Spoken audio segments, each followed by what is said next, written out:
अजितदादा विलिनीकरणाची चर्चा करत असते तर भाजपशी बोलले असते. फडणवीसांनी शरद पवारांचा दावा खोडला. सध्याच्या परिस्थितीत कोणतंही राजकारण करायचं नाही, फडणवीसांचं प्रत्युत्तर. अजितदादांची शपथ घेऊन सांगतो, विलिनीकरणाची चर्चा झाली होती. जिल्हा परिषद निवडणुकांनंतर निर्णय घ्या असं फडणवीसांनी सांगितल्याचं दादाच म्हणाले होते. पवारांच्या राष्ट्रवादीचे प्रदेशाध्यक्ष शशिकांत शिंदेंचा दावा. गौतम अदानींनी शरद पवारांची भेट घेतली. शरद पवारांच्या भेटीसाठी गौतम अदानी सिल्वर ओक या निवासस्थानी. दोघांमध्ये पाऊण तास भेट. प्रफुल्ल पटेल यांची राष्ट्रवादीच्या राष्ट्रीय अध्यक्षपदी नियुक्ती करण्यासंदर्भात वरिष्ठ पत्रकारांना चुकीची माहिती दिली. पियुष गोयल यांनी माफी मागितली, तर आपण अध्यक्ष होण्यासंदर्भात वृत्त हे तथ्यही नसल्याचं पटेलांकडून ट्विट.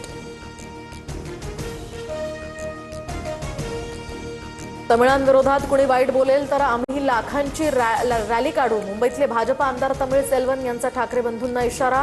भगवान मुरुगन यांच्या उत्सवानिमित्त तमिळांची सायन ते माटुंगा दरम्यान रॅली.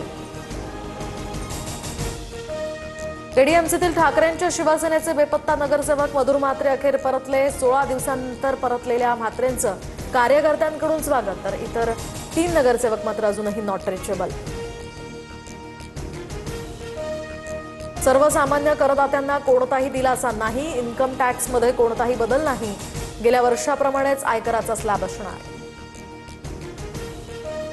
पर्यावरणपूरक प्रवासी वाहतुकीला प्रोत्साहन देण्यासाठी 7 अतिजलद रेल कॉरिडॉर्स. मुंबई, पुणे, हैदराबाद, चेन्नई, बंगळुरू, दिल्ली, वाराणसी, सिलिगुडीमध्ये हायस्पीड रेल्वे कॉरिडॉर तयार करण्याच्या घोषणा. विकसित भारताकडे दमदार पाऊल टाकणारा हा अर्थसंकल्प. केंद्रीय करातून महाराष्ट्राला सुमारे 1 लाख कोटींचा वाटा मिळणार. मुख्यमंत्री फडणवीसांची माहिती. तर T20 वर्ल्ड कपमध्ये पाकिस्तानचा भारताविरुद्ध खेळण्यास नकार. पीसीबी सोबतच्या बैठकीनंतर पाकिस्तानी सरकारचा निर्णय.